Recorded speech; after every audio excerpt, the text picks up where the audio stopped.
Halo, selamat siang saudara. Bagaimana kabar Anda di akhir pekan ini? Menemani akhir pekan Anda, Liputan 6 Siang kembali hadir dengan sejumlah informasi pilihan. Bersama saya Senan Mweceta, kita jelang Liputan 6 Siang selengkapnya. Informasi pertama saudara seputar kecelakaan lalu lintas di mana sebuah truk trailer menabrak truk besar yang tengah mengganti ban di bahu jalan di ruas jalan tol Yoto Wiono Ancol, Jakarta Utara Sabtu pagi. Beruntung sopir dan kernet hanya menderita luka ringan. Truk trailer ini rusak parah usai menabrak truk lain. Bagian depan truk bahkan copot dari kerangka kendaraan besar itu. Sedangkan truk yang ditabrak tidak mengalami kerusakan yang berarti. Truk yang dikemudikan Rustono ini tengah melaju dari arah Ancol menuju Cakung. Namun di kilometer 17 jalan tol, Rustono terkejut saat sebuah truk di depannya berpindah dari jalur lambat ke jalur tengah. Alhasil truk naas itu menabrak truk yang berhenti di bahu jalan karena tengah mengganti ban. Sang sopir truk tidak mengetahui jika truk yang ditabraknya tengah berhenti mengingat tidak ada tanda rambu-rambunya. Kini kasusnya ditangani Satlantas Polres Jakut.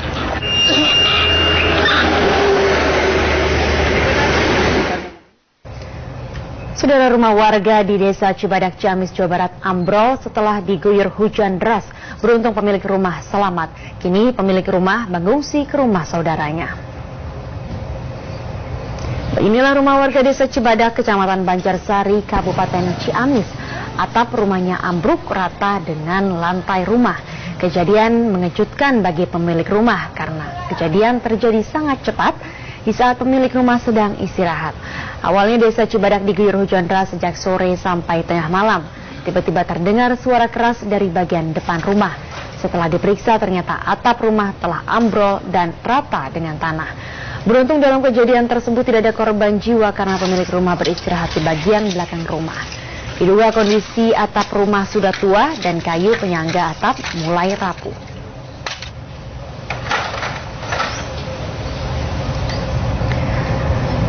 Masih seputar dampak cuaca buruk saudara, hujan deras menyebabkan sungai Batang Kamang meluap hingga merendam ratusan rumah dan jalan lintas Sumatera di nagari Sungai Tambang, Kamang Baru, Sijunjung, Sumatera Barat.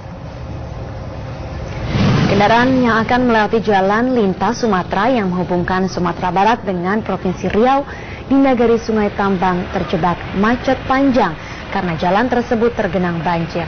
Rumah dan ruko juga tergenang air. Aktivitas warga terganggu akibat banjir yang melanda daerah ini. Sebagian kendaraan nekat menembus genangan air. Tampak pula warga berjalan kaki untuk menyelamatkan barang-barangnya yang tergenang air atau mencari dataran yang lebih tinggi. Banjir kali ini merupakan banjir yang terbesar yang terjadi di daerah Kamang Baru. Diduga banjir akibat alih fungsi hutan resapan air yang sekarang menjadi perkebunan sawit.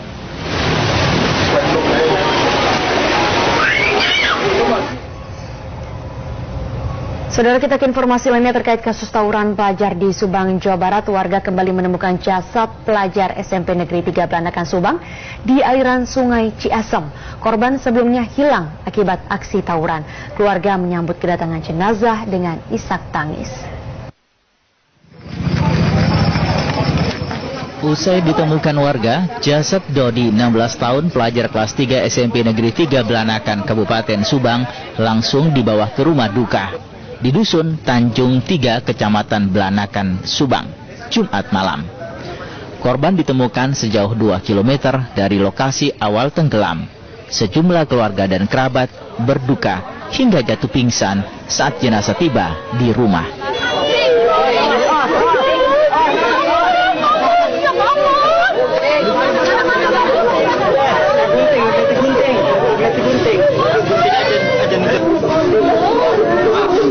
Saudara saya, jelas ini saudara Dodi.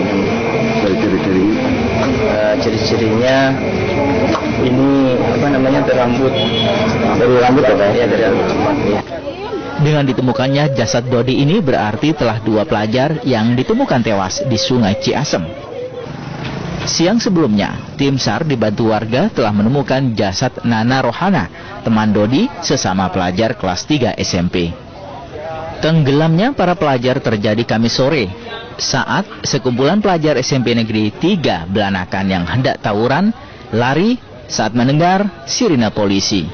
Mereka pun nekat menceburkan diri ke Sungai Ciasem. 2 di antaranya, yakni Nana Rohana dan Dodi, dinyatakan hilang hingga akhirnya jasadnya ditemukan. Zainal Arifin melaporkan dari Subang, Jawa Barat. Saudara, kehadiran Presiden Joko Widodo di wisuda kelulusan putra bungsunya Kaisang Pangarep di Singapura mengundang perhatian, termasuk para siswa yang mengajak Jokowi berfoto selfie. Di dunia maya justru tingkah pola dan celoteh Kaisang Pangarep yang kocak dan apa adanya yang menarik perhatian para pengguna internet.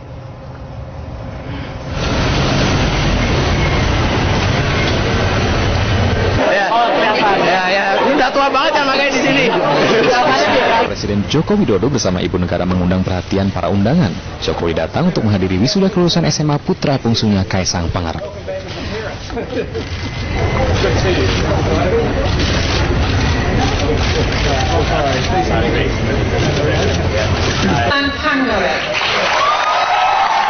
Tepuk tangan riuh mengantar Kaisang Pangarep ke atas panggung dalam upacara kelulusan Jumat malam. Kaisang lulus SMA dengan nilai memuaskan. Kehadiran Presiden Republik Indonesia tak disia-siakan para siswa yang meminta Jokowi berfoto selfie. Jokowi punya alasan sendiri menyekolahkan Kaisang di Anglo Chinese School di kawasan Holland Village, Singapura. Ya, biar anaknya mandiri. Sebenarnya sekolah dimanapun sama, tapi biar anak mandiri. Dengan gayanya yang khas, Kaisang menjawab rencana ke depannya. Sedih, Mas. Apa? Celananya kesempitan, Mas. udah sesak banget, Mas. Sedih aku, Mas, beneran. Jangan. Ya, lanjutin sekolah.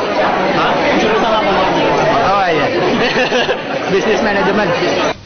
Ya, kocak dan apa adanya. Terlihat dari tulisan dan foto-foto yang diunggah Kaisang di akun sosial miliknya, mulai dari blog mrkacang.blogspot.sg hingga akun Instagram dan Twitter @kaisangp. Jangan heran dengan isi tulisan Kaisang yang lucu dan foto-foto Kaisang dalam berbagai aktivitas yang diunggahnya, mulai dari saat di dalam pesawat bersama keluarga hingga unjuk hasil olah otot ala Kaisang. Kocak dan apa adanya. Desa Apridini dan Edison Simarmata melaporkan dari Holland Village, Singapura. Kita ke mancanegara, saudara. Belum sirna salju yang menyelimuti jalan-jalan di Buffalo, New York, kini Buffalo dihadapkan dengan ancaman baru, hujan yang berpotensi membawa banjir.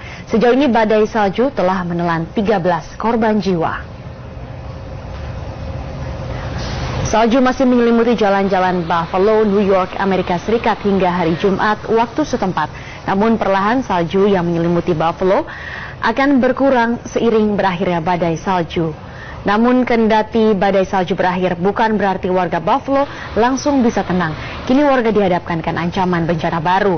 Hujan dan tingginya suhu akan menerpa Buffalo akhir pekan ini. Hujan diprediksi akan memicu banjir di Buffalo.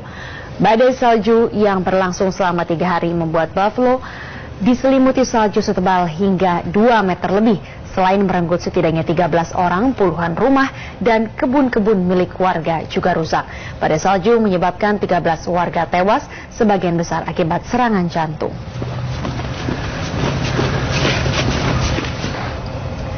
Menteri Kelautan dan Perikanan tindak pencuri ikan kapal asing tak berizin akan ditenggelamkan. Saudara, kami hadirkan laporan selengkapnya usai pariwara. Tetaplah di Liputan 6 siang.